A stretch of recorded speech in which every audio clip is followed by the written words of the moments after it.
Letting go is not weakness, it's wisdom. Have you ever tried so hard to hold something together, only to feel it slipping faster through your fingers? Maybe it was a relationship you fought to save, a career you pushed for, even as it drained the life out of you. Or a version of yourself you clung to, long after it stopped serving your growth.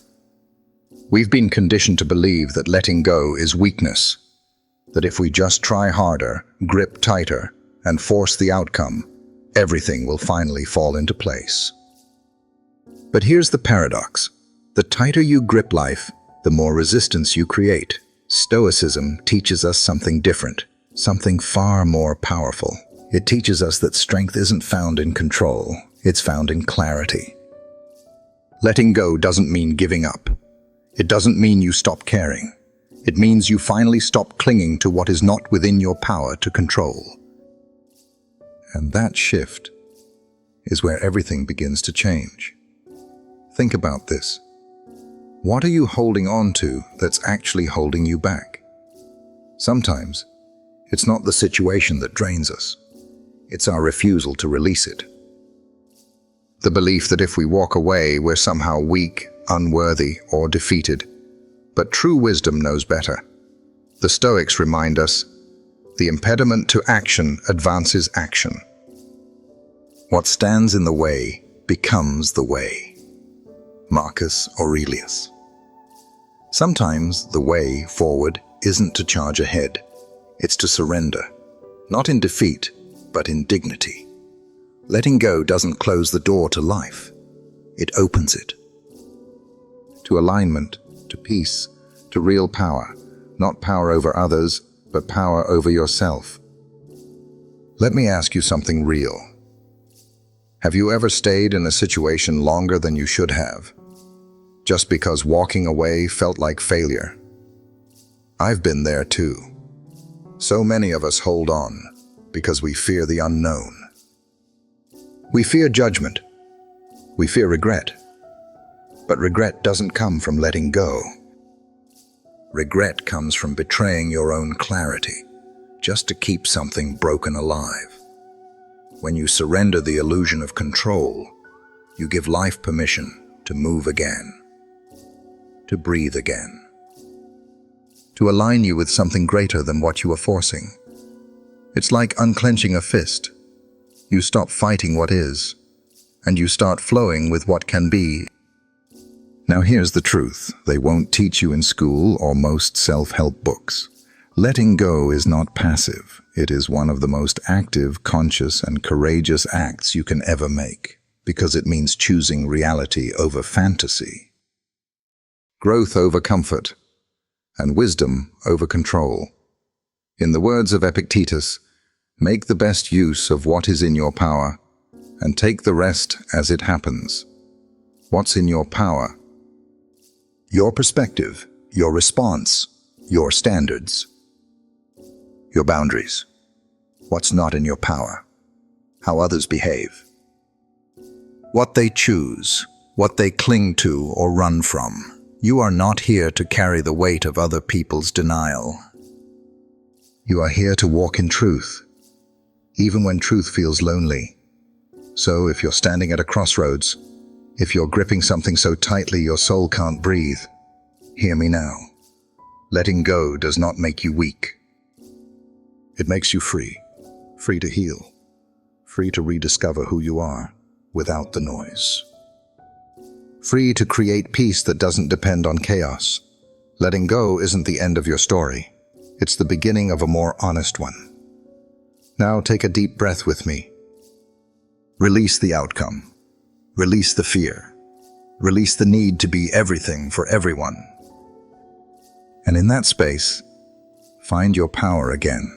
Because Stoicism doesn't ask you to escape life. It teaches you how to face it with strength, serenity, and self-respect. Final thought before we continue. Ask yourself this. What would my life look like if I stopped forcing and started flowing? What clarity would return if I trusted myself enough to stop chasing and start choosing? Because when you let go of what's not meant for you, you make room for what is. And that is not weakness. That is wisdom. We live in a world obsessed with control. We plan every detail. We schedule every hour. We set goals, set alarms, set expectations, thinking if we just tighten the grip hard enough, life will finally bend to our will. But here's the paradox.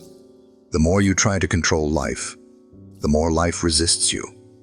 And the more it resists, the more exhausted you become. You burn out not because you're weak, but because you're constantly trying to force what was never yours to hold in the first place. Think about it. Have you ever tried to force a relationship to work, even when the connection had faded? Or chased a job that looked perfect on paper, but left your soul starving? Or maybe you've tried to control how others perceive you, polishing every word, every post, every smile, just to be accepted? Here's what no one tells you. Life doesn't respond to force. It responds to alignment. Control is an illusion. A comforting one, sure, but it's still an illusion. You might be able to manage your calendar, but you can't make someone love you. You can't guarantee outcomes. You can't push timing before it's ready.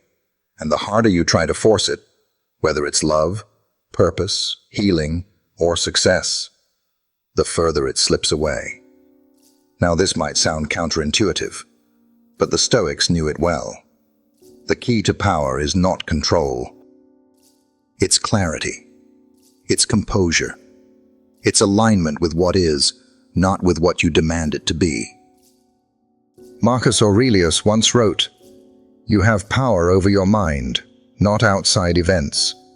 Realize this, and you will find strength." That's not a poetic ideal. That's a survival skill in a chaotic world. Let me give you a simple image. Imagine trying to force open a rosebud with your fingers. You damage the petals. You destroy the bloom, but when you let nature take its course, when you give it sunlight, space, and time, it opens effortlessly, beautifully. The same is true of your life. You can't bully your way into clarity. You can't outthink divine timing. And you can't hustle your way into peace. Sometimes the most powerful move you can make is to step back, to stop pushing, to release the chokehold you have on the outcome, and just breathe. This isn't laziness. This is strategic detachment. This is stoic alignment. It's the decision to show up with your full energy and heart, but not to let your identity be tied to the result. Because when you align with your values instead of your fears, life starts to respond. Not all at once, not always how you expect, but in ways that honor your peace, not destroy it.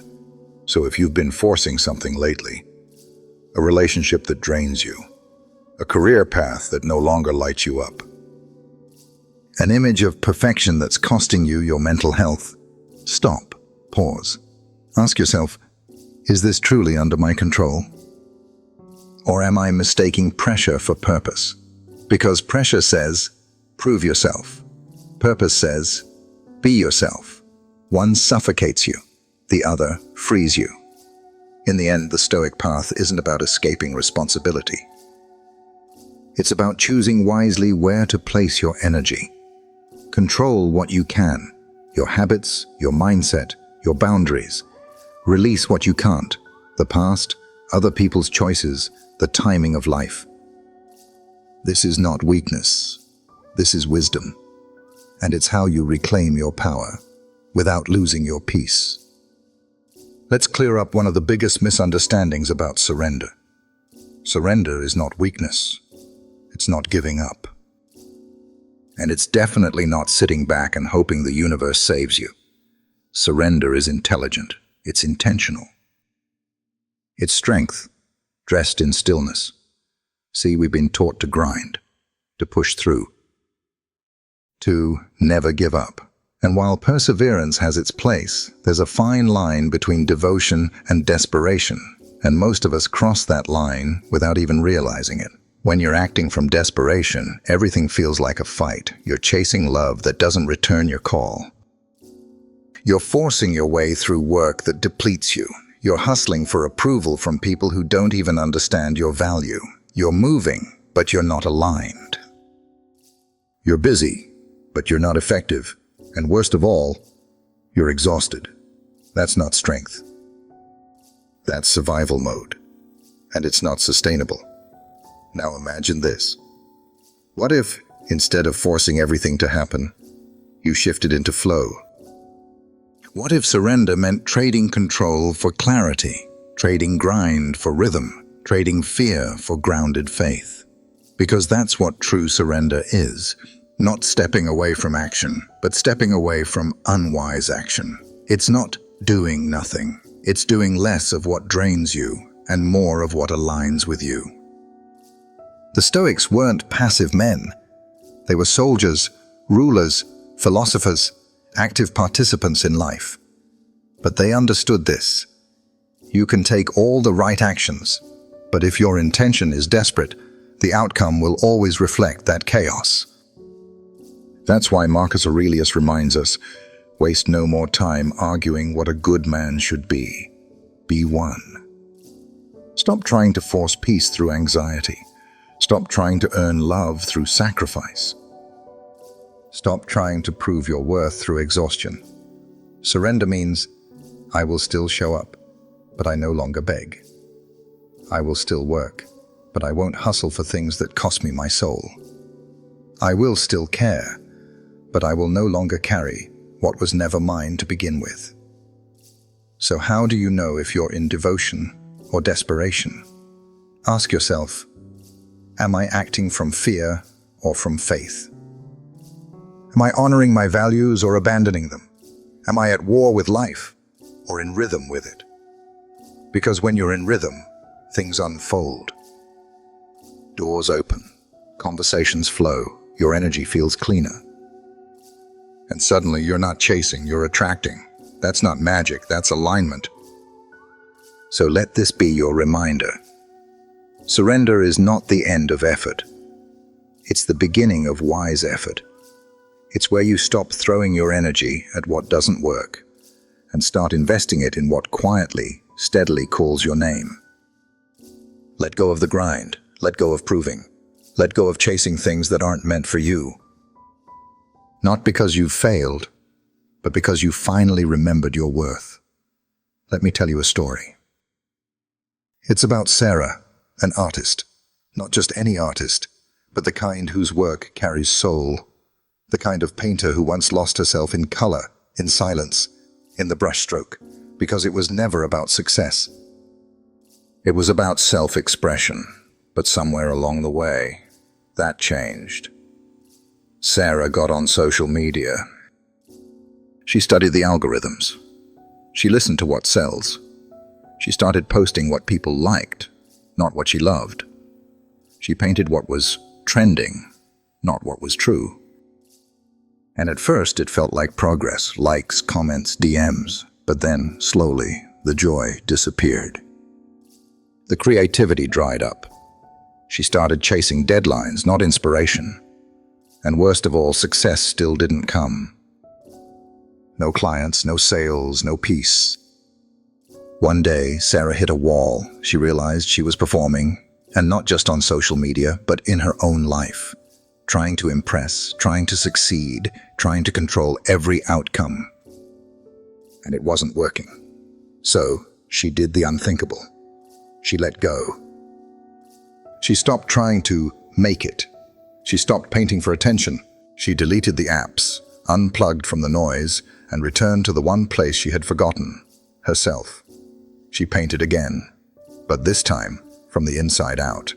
Not for followers, not for money, but for truth. And then, something changed. A month later, a gallery owner discovered her older work through a mutual friend. No pitch. No hustle. Just a quiet recommendation passed along because of how deeply her art resonated. And that gallery showing, it led to more. Commissions, exhibitions, press. Not because she forced it, but because she aligned with it. Life met her the moment she stopped pretending. Success arrived the moment she stopped chasing it. The lesson: you don't always need to push harder. Sometimes what you need is to return to yourself. Let go of the performance. Let go of trying to impress people who were never your audience. Let go of crafting a life that looks good on paper but feels empty in your chest. Stoic philosopher Epictetus said it best: first say to yourself what you would be, and then do what you have to do. Sarah didn't change the world. She changed her relationship with herself, and because of that, the world responded. So ask yourself, where in your life are you still performing? And what might happen if you stopped? If you gave up the illusion of control, just long enough to create from your soul, not your strategy. Because in the end, authenticity isn't just who you are. It's the bridge between your truth and your purpose. Let's talk about resistance. That invisible force that rises up the moment you're about to do something important. Not because you're lazy, not because you're weak, but because you're on the edge of something that matters. We often think resistance means stop, that maybe we're not ready, that maybe the goal isn't right. But what if I told you, resistance is not a wall, it's a doorway? Think about it. You don't feel resistance brushing your teeth. You feel it when you're about to speak your truth. You feel it when you're ready to change careers. You feel it when you're finally going to walk away from that toxic relationship. Resistance doesn't show up when you're playing it safe. It shows up when you're about to grow. Take Adam, for example. Adam was a coach. Brilliant mind, powerful heart. But every time he sat down to record a video, he froze. He convinced himself it wasn't the right time, that the lighting wasn't perfect, that he needed one more course, one more credential. But here's the truth. Adam wasn't afraid of failure. He was afraid of being seen. He feared being misunderstood. He feared judgment. And that fear disguised itself as perfectionism, as preparation, as strategy. But deep down, it was resistance rooted in fear. So what changed? He stopped fighting the fear. He got curious. Instead of saying, "Why can't I do this?" he asked, "What am I protecting myself from?" That small shift cracked the armor. And once he stopped trying to bulldoze through the fear, and instead started taking small, consistent steps, something powerful happened. The resistance lost its grip. This is the Stoic way. Marcus Aurelius said, "If you are distressed by anything external, the pain is not due to the thing itself, but to your estimate of it, and this you have the power to revoke." You don't have to conquer resistance. You don't have to overpower it with will. You simply have to stop resisting the resistance. Get quiet. Get curious. Move forward, not with force, but with awareness. Even the smallest step taken from clarity is stronger than 100 taken from panic. So ask yourself, where are you mistaking fear for laziness? Where are you calling yourself undisciplined when you're really just scared? What if you stopped attacking the resistance and started listening to what it's trying to teach you? Because once you understand it, you disarm it. And that's when surrender becomes strength. Not because you gave up, but because you finally let go of the war within. We live in a world that glorifies hustle. If you're not constantly moving, grinding, achieving, people assume something's wrong. They ask, "What's next?" instead of, "How are you?" We've been trained to equate stillness with laziness, when in fact, stillness is one of the greatest signs of power. Think about it. The ocean can be calm or chaotic, but when it's still, it reflects perfectly. The mind is no different. In stillness, clarity rises. In noise, confusion multiplies. Here's the truth most people miss. Movement isn't always progress.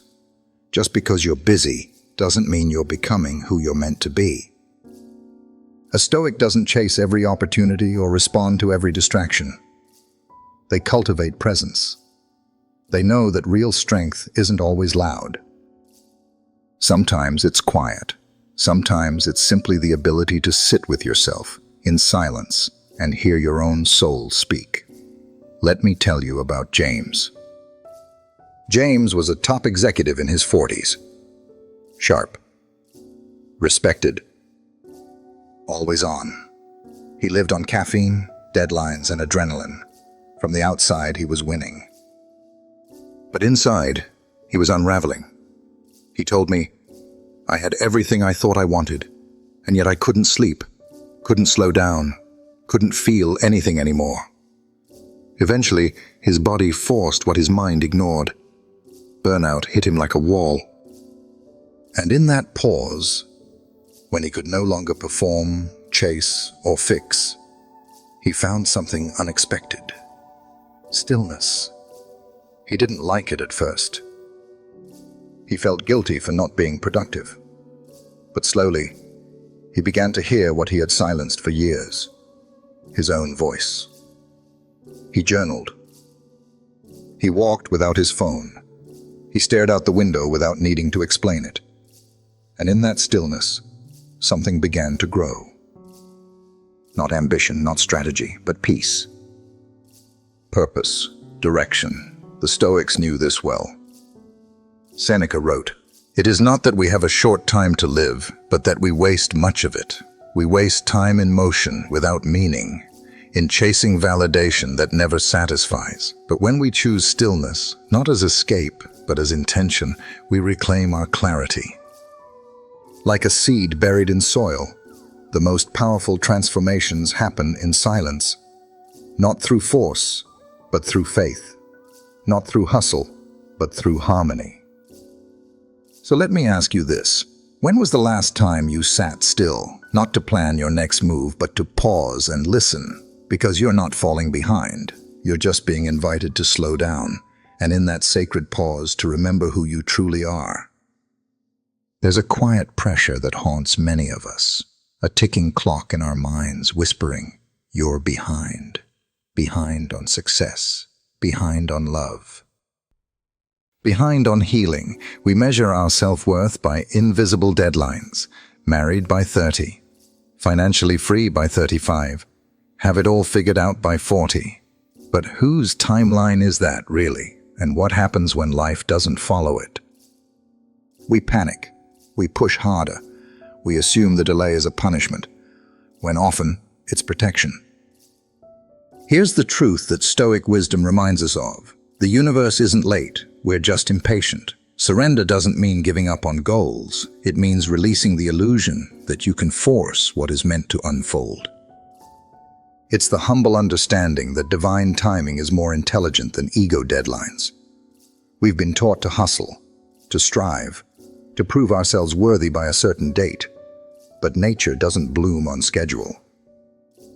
A flower doesn't panic because it hasn't bloomed in spring. It simply waits for the right season.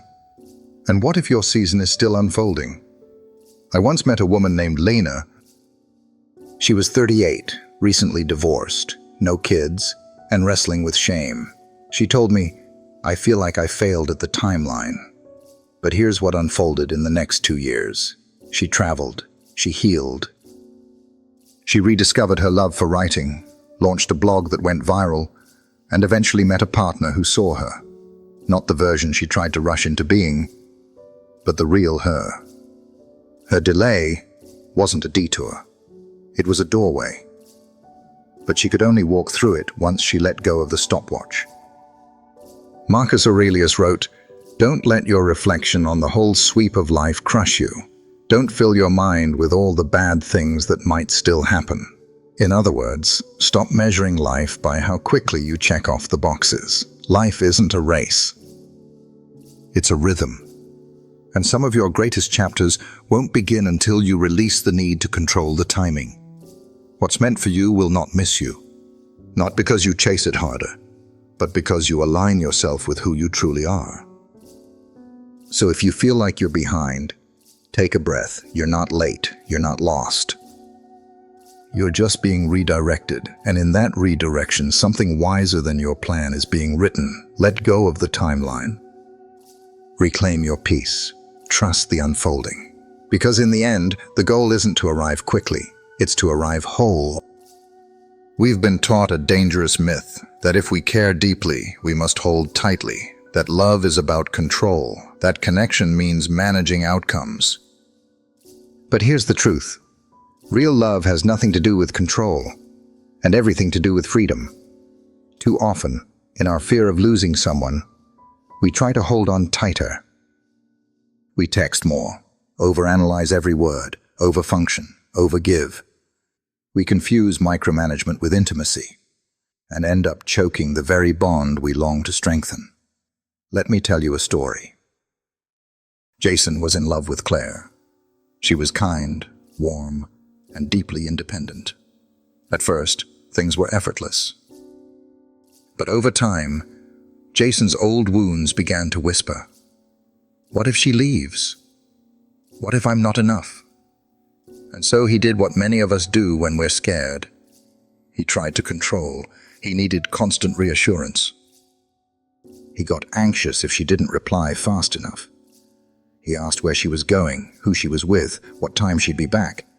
Not because he didn't love her, but because he didn't trust that love could be secure without control.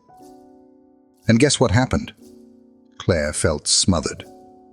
What started as connection turned into tension. She didn't feel seen, she felt managed. So Jason did something brave. He stopped trying to script the relationship. He let go of the need to predict every outcome, to define every moment, to control how she loved him. And something surprising happened. Claire came closer. Not because she was forced, but because she felt safe, free to choose, free to breathe, free to love. Here's what the Stoics would say. You cannot possess another person without losing yourself. Epictetus reminds us, freedom is the only worthy goal in life. It is won by disregarding things that lie beyond our control. That includes how someone else loves us, their timing, their reactions, their emotions, all beyond your control. But your peace, that's yours to protect. Your patience, your presence, your clarity. That's what creates real connection, not performance, not pressure. So if you're in a relationship or longing for one, ask yourself, am I trying to control love or am I allowing it to grow? Because love is not a leash. It's a mirror. When we stop gripping so tightly, we make space for something far more powerful than control. We make space for trust, and in that space, the right people rise. Not because we chase them, but because we finally become someone who no longer needs to let go, not to lose love, but to allow it to finally breathe. In today's world, we're taught that love must be earned. That to keep someone close, you must perform, impress, overgive, constantly prove your worth. But here's the deeper truth. Love doesn't thrive in pressure or performance. It flourishes in freedom. We've confused control with care. We've mistaken anxiety for attachment. And many of us enter relationships not as our true selves, but as who we think the other person wants us to be. But what happens when we're always adjusting, always managing, always calculating how we're perceived? We lose ourselves. And when you lose yourself, love becomes a transaction, not a connection. Surrender in a relationship isn't weakness. It's not about giving up on your needs or staying silent to keep the peace. Surrender is strength. It's the ability to show up honestly without needing to control the outcome. You can say, I need more quality time. I feel distant lately. I want to feel heard without demanding a script, a timeline, or a perfect reaction. Because real connection isn't about getting someone to love you your way. It's about inviting someone into your truth and letting the connection grow in its own time. Let's bring this home with an example. Emily was always afraid of being too much, too emotional, too intense, too needy. So in every relationship, she played it cool. She avoided vulnerability, even when her heart ached. She laughed off serious needs. She said, "It's fine," when it wasn't. Why? Because she was scared that if she showed too much, she'd lose everything. And ironically, that fear became the barrier. Because how can someone love the real you if you never show them who you really are? It wasn't until Emily surrendered, not to the other person but to her own truth, that things shifted. She stopped editing herself. She spoke up calmly, clearly, without expectation. And something beautiful happened. Instead of running away, the right person leaned in. Not because they were forced, but because they finally had space to see her, to really connect. This is what surrender creates. Honesty, not performance. Presence, not pressure. Real intimacy, not illusion. And if someone can't meet you in that space of openness and mutual respect, you'll know. Not because they said the wrong thing, but because you finally stopped pretending. The Stoics teach us that the only thing we truly control is ourselves, our words, our boundaries, our clarity. You don't control someone else's feelings, reactions, or choices, but you can control your integrity. You can show up without manipulation, without playing small, without twisting your truth to fit someone else's comfort zone. So here's the challenge. In your relationships, romantic, family, friendship, can you surrender the performance and return to presence? Because real love doesn't need a mask. It just needs you. So here we are. After everything we've explored, control, resistance, stillness, real love, this is the moment where it all points inward. Letting go is not giving up. It's not failure, and it's certainly not weakness. Letting go is a sacred act of trust. It's you saying, "I no longer need to force what's meant for me." It's knowing that life is not a problem to solve, but a rhythm to move with. We've been taught that if we don't chase it, we'll miss it. That if we're not constantly pushing, striving, gripping, we'll fall behind. But what if that's the very thing that's been slowing us down? When you stop gripping, life begins flowing. When you soften your urgency, you create space for alignment. And alignment is where peace begins. It's like a river. When you're caught in the current, the instinct is to thrash, to panic, to fight it. But the Stoics remind us, you never master the current by force. You master it by awareness, by calm, by becoming one with its rhythm. Here's the truth that changed everything for me. Life doesn't punish you for surrendering. It meets you. It meets you the moment you choose clarity over chaos, presence over panic, trust over control.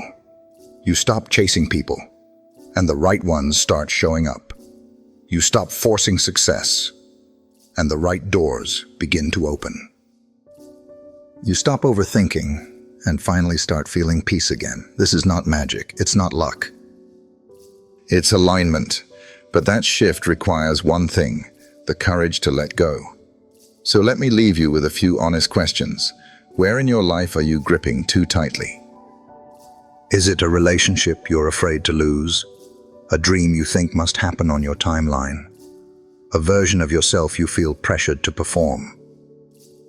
Now, what would happen if you softened your grip, not to give up but to realign? What would happen if you stopped sprinting and started listening, stopped proving and started trusting, stopped forcing and started flowing? The Stoics weren't passive, they were powerful, because they understood the difference between force and focus. So as you step into the next season of your life, don't push, don't chase, don't beg. Stand still, breathe deep, let go, and allow life to meet you exactly where your peace begins. If this message spoke to something deep in you, don't just keep scrolling. Pause. reflect. And if you're ready to walk this path of inner strength and peace, subscribe now. This channel is your space to rise above chaos, align with who you truly are, and live the Stoic way. I'll see you in the next video. Until then, breathe, release, and remember, letting go is not the end. It's the beginning of everything that matters.